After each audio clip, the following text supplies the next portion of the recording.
Hello hi friends, అందరు నమస్తే. Welcome back to our channel car driver vlogs.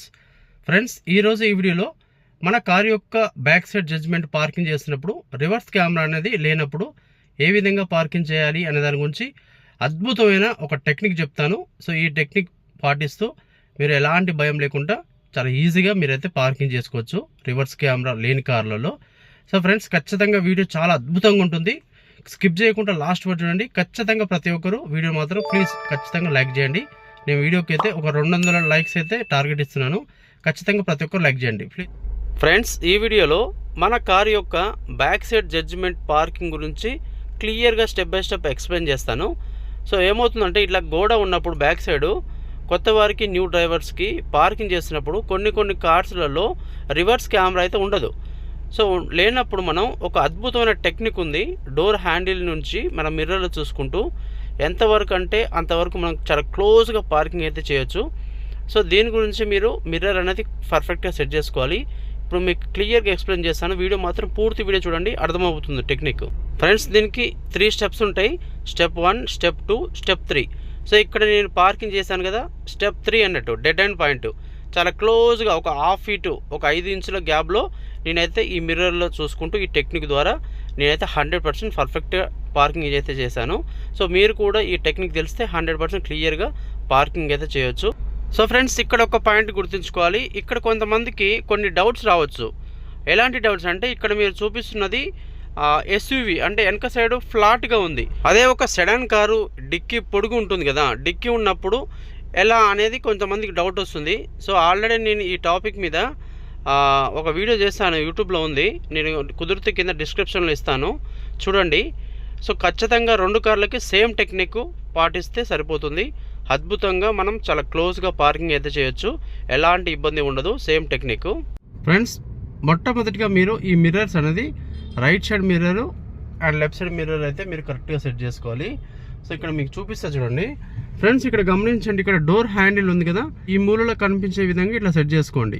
So ఇలా మీకు ఇట్లా బయటకు ఉందనుకోండి, మీకు సరిగా కనిపించదు మిర్రర్ అనేది. సో అదేవిధంగా ఇట్లా లోపల కూడా ఎక్కువ ఉండొద్దు. సో మిర్రర్ అనేది ఈ మూల ఉంది కదా, ఈ మూల కరెక్ట్గా ఈ మూల. సో ఈ మూల ఉంది కదా, ఈ మూలలో ఆ డోర్ హ్యాండిల్ ఉంది కదా, ఫ్రంట్ సైడ్ డోర్ హ్యాండిల్ అనేది కరెక్ట్గా ఇట్లా కనిపించాలి. కరెక్ట్గా ఆ మూలలో మీరు ఫస్ట్ అయితే డ్రైవింగ్ సీట్లో కూర్చున్న వెంటనే ఫస్ట్ సీట్ అడ్జస్ట్మెంట్ చేసుకున్నాక మాత్రమే ఈ మిర్రర్ సెట్ చేసుకోవాలి.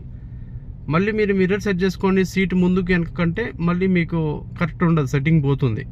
సో ఈ విధంగా సెట్ చేసుకోండి. ఫస్ట్ ఆఫ్ ఆల్ మన కార్ అనేది కేవలం 20% మాత్రమే కనిపించాలి, మిగతా 80% బయట వ్యూ కనిపించే విధంగా సెట్ చేసుకోండి. సేమ్ అదే విధంగా లెఫ్ట్ సైడ్ మిర్రర్ కూడా ఆ డోర్ హ్యాండిల్ ఉంది కదా, ఫ్రంట్ సైడ్ డోర్ హ్యాండిల్ అనేది ఆ మూలలో కనిపించాలి. సో చూడండి, ఇట్లా పర్ఫెక్ట్గా ఉంది. ఇక్కడ మిర్రర్ అనేది కరెక్ట్ అడ్జస్ట్మెంట్ చేసుకుంటే మీకు ఈ టెక్నిక్స్ అన్నీ బాగా అర్థమవుతాయి. అదేవిధంగా మనం డ్రైవింగ్ చేసినప్పుడు మన బ్యాక్ సైడ్ నుంచి వచ్చే వెహికల్స్ అనేది ఎక్కువ స్థాయిలో మనకు బాగా క్లారిటీగా క్లియర్గా కనిపిస్తాయి వ్యూ అనేది. ఓకే, అర్థమైంది కదా. ప్రతి ఒక్కరు ఈ విధంగా ఫస్ట్ అయితే సెట్ చేసుకోండి మిర్రర్స్. ఫ్రెండ్స్, క్లియర్ గమనించండి, నేనైతే రివర్స్ వెళ్తున్నాను. సో ఇక్కడ నేను కెమెరా ఉంది కానీ నేను కెమెరా చూడను, ఓన్లీ నేను ఇక్కడ రైట్ సైడ్ మిర్రర్ టెక్నిక్ ద్వారా మీకు అయితే చూపిస్తున్నాను. సో ఇలా మీరు రివర్స్ వెళ్తున్నప్పుడు కొంచెం స్లోగా వెళ్ళండి. ఇక్కడ మీరు యాక్సిలేటర్ పెద్దగా ఏం అవసరం లేదు. సో ఇక్కడ ముందు సైడ్ చెప్పాను కదా, డోర్ హ్యాండిల్ అనేది ముందు భాగానికి వెనక గోడ ఉంది కదా, గోడ అనేది కింది భాగానికి సమానంగా వచ్చే వరకు మనం వెళ్ళొచ్చు. ఇంకా చూపిస్తే చూడండి, ఇంకా రాలేదు. క్లియర్ గమనించండి, మీకు అర్థమైపోతుంది ముందు భాగం. ఓకే, అర్థమవుతుంది కదా. ఇంకా కొంచెం వెళ్ళొచ్చు. ఫ్రెండ్స్, ఇప్పుడు గమనించండి, కరెక్ట్గా మన డోర్ హ్యాండిల్ ముందు భాగం వెనక గోడకు కింది భాగానికి సమానం కనిపిస్తుంది. సో ఇంతవరకు వచ్చినప్పుడు మనకి ఇక్కడ ఏదైతే కనిపిస్తుందో ఇంత డిస్టెన్స్ అయితే ఉంటుంది. సో దీనికంటే మనం ఇంకా కొంచెం బ్యాక్ అయితే వెళ్ళొచ్చు. సో అప్పుడు ఎంతవరకు వెళ్ళొచ్చు అంటే, నిదానంగా వెళ్ళాలి. మీరు యాక్సిలేటర్ అనేది ఎక్కువద్దు, స్లోగా వెళ్తున్నప్పుడు ఇక్కడ మనకు ముందు డోర్ హ్యాండిల్ ముందు భాగం అనేది బ్యాక్ సైడ్ వెళ్తున్నప్పుడు ఒక గోడకి కింది నుంచి 1/2 ఫీట్ పైకి కనిపించే వరకు వెళ్ళొచ్చు. నిదానంగా వెళ్ళండి. చూడండి, ఇంకా రాలేదు. చూడండి, ఇప్పుడు కింది భాగానికి డోర్ హ్యాండిల్ అనేది మనకు ఒక 1/2 ఫీట్ అయితే పైకి వచ్చింది. సో ఇంత డిస్టెన్స్ ఉంటుంది. సో ఇంకా మీరు కొంచెం పైకి తీసుకోవచ్చు, ఒక 1 ఫీట్ పైకి వచ్చే వరకు. ఇలా నిదానంగా స్లోగా వెళ్ళండి. ఇక్కడ డోర్ హ్యాండిల్ ముందు భాగం అనేది ఆ గోడకి కింది భాగం నుంచి పైకి 1 ఫీట్ వచ్చే వరకు వెళ్ళవచ్చు. చూడండి, ఇప్పుడు కరెక్ట్గా 1 ఫీట్ వరకు వచ్చాము. సో మనకు ఇంత గ్యాప్ అయితే ఉంది, చాలా క్లోజ్గా వచ్చాము. ఇలా కొంచెం పైకి వస్తే చాలా వరకు దగ్గరకు వచ్చేసింది. ఇది డెడ్ ఎండ్ పాయింట్ అన్నట్టు. సో ఇక్కడ నుంచి మనం వెనకకైతే వెళ్ళొద్దు, ఇక్కడ నుంచి వెనక్కి వెళ్తే తగులుతుంది. సో మీకు కొత్తలో కొంచెం కన్ఫ్యూజ్ ఉందంటే ఒకసారి కార్ నోటర్లో పెట్టి ఆపేసి దిగి చూసుకోండి, పర్లేదు. మీరు నేర్చుకునేటప్పుడు ఎంత పర్ఫెక్ట్గా చూసుకొని నేర్చుకుంటారో మీకు అంత పర్ఫెక్ట్గా ఈ టెక్నిక్ ద్వారా మీరు బ్యాక్ సైడ్ అనేది మీరైతే పార్కింగ్ అయితే చేయొచ్చు 100%. వచ్చేస్తుంది ఈజీగా. ఓకే ఫ్రెండ్స్, అర్థమైందిగా క్లియర్గా. సో ఈ డోర్ హ్యాండిల్ అనేది దానికి సమానంగా వచ్చే విధంగా రావాలి. ఫ్రెండ్స్, ఖచ్చితంగా ఇప్పుడు నేను చెప్పే పాయింట్స్ నోట్ చేసుకోండి. ఖచ్చితంగా ఈ బ్యాక్ సైడ్ జడ్జిమెంట్ గురించి స్టెప్ 2 పాటించండి మీరు. సో స్టెప్ 3 అంటే బాగా వెనక్కి వెళ్ళిపోతుంది, మీరు సరిగా చూసుకోలేదంటే చాలా వరకు తగిలే అవకాశాలు ఉంటుంది.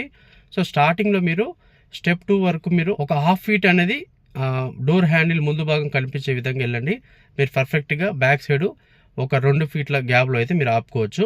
ఒకవేళ డౌట్ ఉంటే ఖచ్చితంగా ఆపుకొని చూసుకోండి. మీరు నేర్చుకునేటప్పుడు మన కార్ అనేది డ్యామేజ్ కావద్దు. మనం ఎంత పర్ఫెక్ట్గా అన్ని వైపులా చూసుకొని నేర్చుకోవడం అనేది చాలా మోస్ట్ ఇంపార్టెంట్. అండ్ ఖచ్చితంగా బాగా గుర్తుపెట్టుకోండి, మీది ఒకవేళ మాన్యువల్ కార్ అనుకోండి, రివర్స్ గేర్ వేసుకున్న తర్వాతకి ఓన్లీ మీరు క్లచ్ మూమెంట్లోనే క్లచ్ అనేది స్లోగా వదులుతుండాలి. మళ్ళీ ఆగాలన్నప్పుడు క్లచ్ కింది నొక్కుతూ బ్రేక్ టచ్ చేస్తుండాలి. మళ్ళీ వెళ్ళాలన్నప్పుడు క్లచ్ స్లోగా బయటికి మడించి మెల్లగా వదులుతుండాలి, బ్రేక్ మీద కాలు పెడుతుండాలి. సో యాక్సిలేటర్ మాత్రం ఎట్టి పరిస్థితుల్లో యూజ్ చేయొద్దు, ఎందుకంటే కొత్త వారికి ఎక్కువ యాక్సిలేటర్ ఇస్తుంటారు, సడన్గా వెనక్కి గోడకు తగిలే అవకాశాలు ఎక్కువగా ఉంటాయి. అదే మీరు ఆటోమేటిక్ కార్ అనుకోండి, ఒకసారి మీరు ఆర్లో రివర్స్లో పెట్టుకున్న తర్వాతకి మీరు ఓన్లీ కేవలం ఒక బ్రేకే, హాఫ్ బ్రేక్, సగం బ్రేక్ వదులుతూ బ్రేక్ మళ్ళీ కొడుతూ మళ్ళీ స్లోగా వదులుతూ బ్రేక్ కొడుతూ బ్యాక్ వెళ్ళండి. ఎట్టి పరిస్థితులలో మీరు యాక్సిలేటర్ అనేది యూజ్ చేయొద్దు. మీరు ఈ విధంగా స్లోగా అన్నీ చూసుకుంటూ పెట్టండి, మీకు రాను చాలా పర్ఫెక్ట్గా పెట్టడం బాగా వచ్చేస్తుంది. ఓకే ఫ్రెండ్స్, చూసారు కదా, మీకు క్లియర్గా అన్ని పాయింట్స్ అయితే చాలా నీట్గా ఎక్స్ప్లెయిన్ చేశాను.